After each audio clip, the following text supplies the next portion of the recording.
Yeah, so the opening line and surfacing, I use a pitch shifter, one note shifted up 1 octave, another note shifted up 2 octaves, original note mixed out, a little bit of digital delay, a little bit of reverb, then some really disgusting digital distortion to make it sound like shit. Here's actually how it's performed.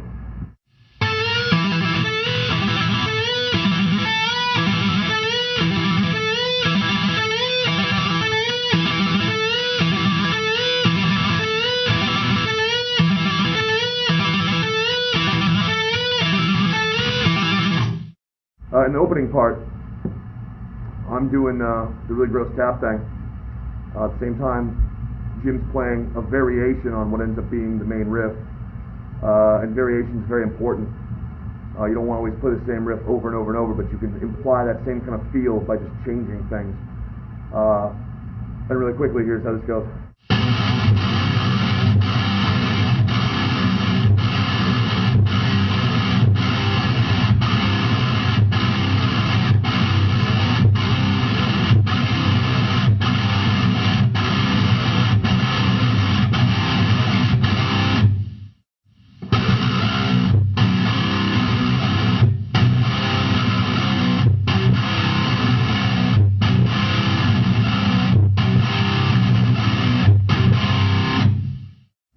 One thing we do in order to change the feel is alternating between playing open notes and open chords into muting them and changing the drum patterns.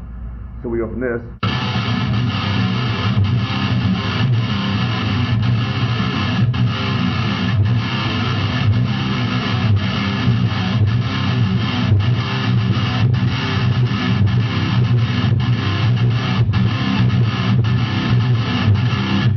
to muting the B notes that are coming in between the chords. Gives it a little bit of different feel. The drums change a little bit, changes the tone, moves into the next section of the song. The line going opposite mine during the verse starts off like this.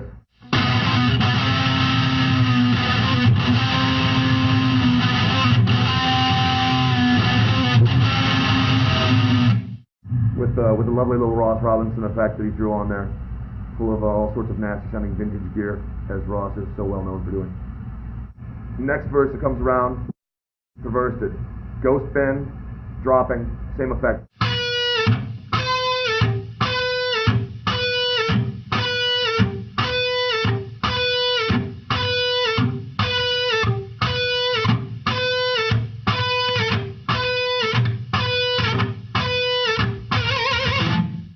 The main riff that we repeat all through the song in different variations.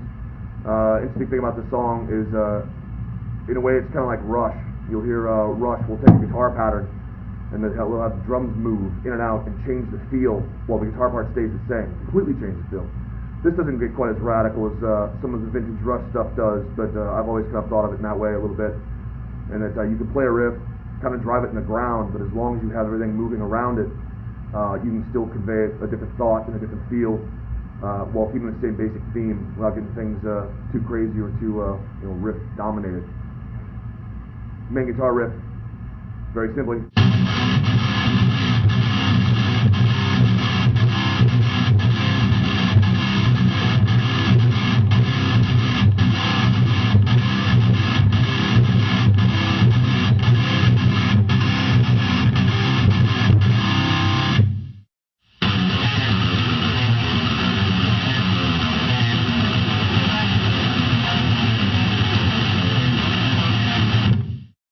Slowly.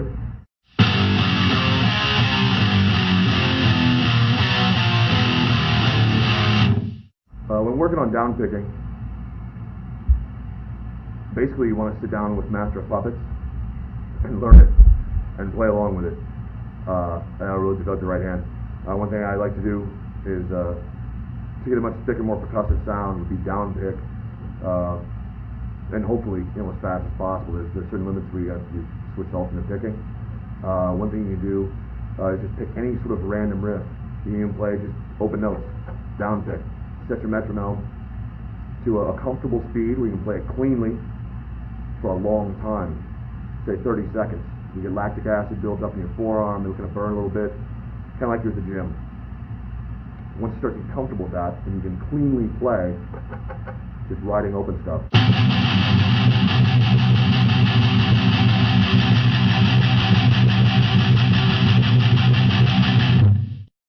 Push your tempos up a little bit.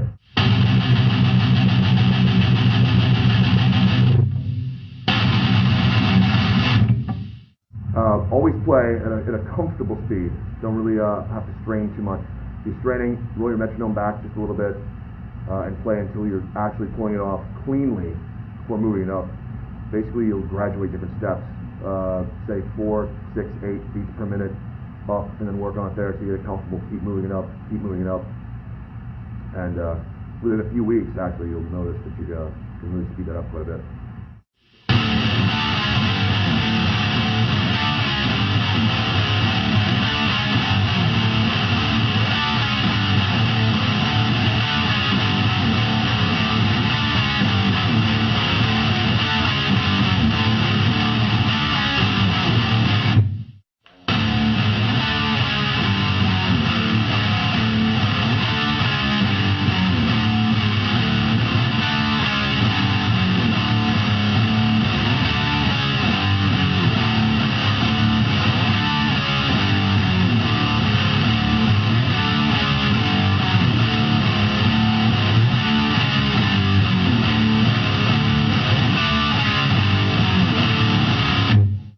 We basically spent a lot of time with a similar theme throughout the song. Like I said, to me what comes to mind is the way Rush would work a riff with the drums changing the pattern where the guitar doesn't have to change at all times to keep the song interesting. And the rest of the song just kind of rides those same themes out, changing the feel via the drums, different vocal patterns, and then you're out. Keeps things unmuddled, not overly complicated, and pretty efficient. But it also maintains, I find that the heaviest songs tend to be the simplest. Look to Black Sabbath, if you need any evidence of that. So, that's that.